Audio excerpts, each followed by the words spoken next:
নমস্কার বন্ধুরা, এখন 4টে বেজে গেছে। তো আমি তোমাদের কাছে একটা মিনি ব্লগ নিয়ে চলে আসলাম। অনেক দিন তোমাদের সাথে গল্পও করা হয় না, ভিডিও করা হয় না।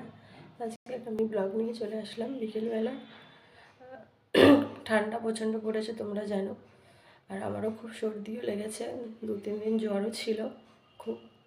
তা মুখে ঠিক ভালো লাগছে না কোনো কিছু খেতে টেতে। আজকে ইচ্ছা করলো একটুখানি আলু কাবলি বানাই। আলু কাবলি বানাচ্ছি, তাই জন্য আমি বললাম যে না, আমি একটু বন্ধুদের সঙ্গে শেয়ার করি আলু কাবলি বানানোটা। কারণ সত্যি কথা বলতে ফুচকা আলু কাবলি একটা লোভনীয় জিনিস, সবারই ভালো লাগে। আমারও ইচ্ছা করলো আজকে একটু বানাই। চলো দেখো কিভাবে বানাচ্ছি, সঙ্গে থাকো, দেখতে থাকো। আর হ্যাঁ, যারা আলু কাবলি খেতে ভালোবাসো তারা অবশ্যই আমাকে কমেন্ট করে জানাবে আমি কেমন বানাচ্ছি।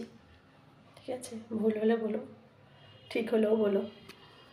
এই দেখো বন্ধুরা, আলু কেটে নিয়েছি, এখানে স্যালাড নিয়ে নিয়েছি, পেঁয়াজ, ধনেপাতা, টমেটো, বিট, শসা, গাজর, আর এই যে কাঁচা লঙ্কা কুচি।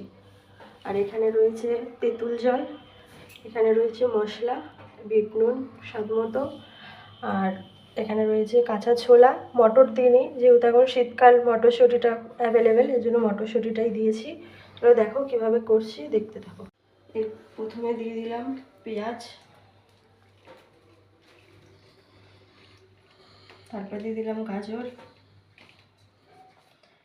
শসা দিয়ে দিচ্ছি,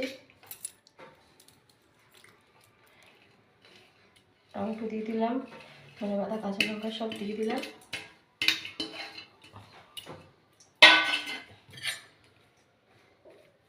এবার দিয়ে দেবো এগুলো। এবার টক জলটা দিচ্ছি।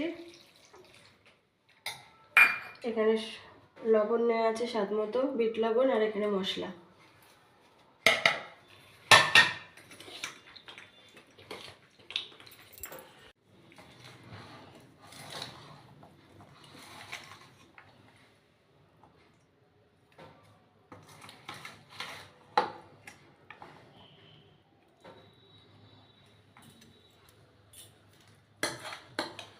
আমার আলু কাবলি মাখা কমপ্লিট।